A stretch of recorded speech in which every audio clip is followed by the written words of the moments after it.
বছরের প্রথম দিনেই তৃণমূল কংগ্রেস কর্মীকে পিটিয়ে খুনের অভিযোগ। তৃণমূল কর্মী অভিজিৎ বিশ্বাস খুনের তদন্তে ঘোলা থানার পুলিশ। উত্তর 24 পরগনার বিলকান্দার অপূর্বনগরের ঘটনা।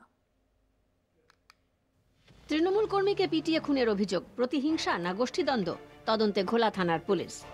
বর্ষবরণের প্রথম দিনেই এমন ঘটনায় বাকরুদ্ধ পরিবারের সদস্যরা। তৃণমূল কর্মী অভিজিৎ বিশ্বাস ঘোলা বিলকান্দা পঞ্চায়েত 1-এর বাসিন্দা। পরিবার সূত্রে জানা গেছে, বাড়িতে মা ও স্ত্রী ছাড়া রয়েছে তার এক কন্যা সন্তান। চানাচুরের ব্যবসা করতেন তিনি। 31শে ডিসেম্বর রাত 10টা নাগাদ বাড়ি থেকে বেরিয়ে কথা বলতে যান এক প্রতিবেশীর সঙ্গে। সঙ্গে ছিলেন নিহতের দাদা বিশ্বজিৎ বিশ্বাস। রাস্তায় দুষ্কৃতীরা প্রথমে দাদা বিশ্বজিৎ বিশ্বাসের ওপর আক্রমণ করে। অভিযোগ, দুষ্কৃতীরা বিশ্বজিৎ বিশ্বাসের মাথায় আঘাত করে। এরপরই দুষ্কৃতীরা অভিজিৎ বিশ্বাসকে রাস্তায় ফেলে ইট দিয়ে বেধড়ক মারে। গুরুতর আঘাতে মাটিতে লুটিয়ে পড়ে ওই তৃণমূল কর্মী। এরপর বাড়ির সদস্য ও স্থানীয়রা তাকে পানিহাটি স্টেট হাসপাতালে নিয়ে যায়। অবস্থার অবনতিতে আরজিকর হাসপাতালে স্থানান্তর করা হয় তাকে। সোমবার ভোরে অভিজিৎ বিশ্বাসকে মৃত বলে ঘোষণা করেন চিকিৎসক। 8 থেকে 10 জনের একটি দুষ্কৃতী দল হামলা চালায় বলে অভিযোগ নিহতের দাদা বিশ্বজিৎ বিশ্বাসের। ঘোলা থানার পুলিশকে জানানো হলেও পুলিশ কোনো পদক্ষেপ নেয়নি বলে দাবি পরিবারের। বাড়ি আসছিল একদম পার্টি অফিসে নিয়ে তা ডাকছে, গেছে ডাকতে শুনতে গেছে বাড়ি আছে, সামনে এনে ফেলায় মারছে। কি আমি কেউ দেখতে পারলাম না, পরে এমন করে মারলো। পিস্তল দিয়ে মেরেছে।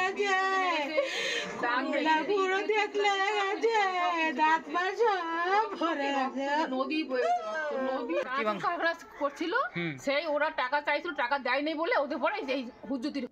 এটা প্ল্যান মাফিক মার্ডার, কালকে মারবেই, একদম প্ল্যান মাফিক মার্ডার। মানে কালকে বলে না, পরিকল্পনা করা ছিল, এদের পরেও অনেকদিন ধরে প্ল্যান করে রেখেছে। পুলিশ এখনো পর্যন্ত কোনো পদক্ষেপ নেয়নি। আমার কাছে পুলিশ হয়েছে, চা খাচ্ছে, পুলিশ পাহারা দিচ্ছে, এখনো পর্যন্ত কাউকে অ্যারেস্ট করেনি, কোনো পদক্ষেপও না। প্রশাসনিক অবস্থা খুবই খারাপ। মেন ঘটনা হচ্ছে বাদল বলে একটা গুন্ডা আছে, বাদল ওর সঙ্গে সঙ্গভঙ্গ আছে। বাদল, রাজা, বলাই, নীতিশ, এরা হচ্ছে কালকে মেয়ের প্যান্ট কিনতে যাচ্ছিল স্কুলে যাওয়ার জন্য, ওকে রাস্তা ধরে পিটে মেরে ফেলেছে। এই হচ্ছে পরিস্থিতি। আর এখানে যে ঘোলা থানার যে পিছুপাটির যে অফিসার, সে এদের সঙ্গে ইনভলভ আছে। কারো সঙ্গে অভিজিতের কোনো শত্রুতা ছিল না বলে দাবি নিহতের স্ত্রীর। আমার স্বামী একটা দরকার এক জায়গায় গেছিল, ওই পার্টি অফিসে বাবাইদা ডাক করিয়েছিল। তো সেখান থেকে আসার সময় এখানে সব গুন্ডারা আছে, ওরা ওকে ফেলে মেরেছে।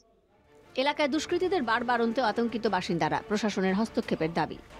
ব্যারাকপুর থেকে জয়ন্ত মজুমদারের রিপোর্ট, কলকাতা টিভি।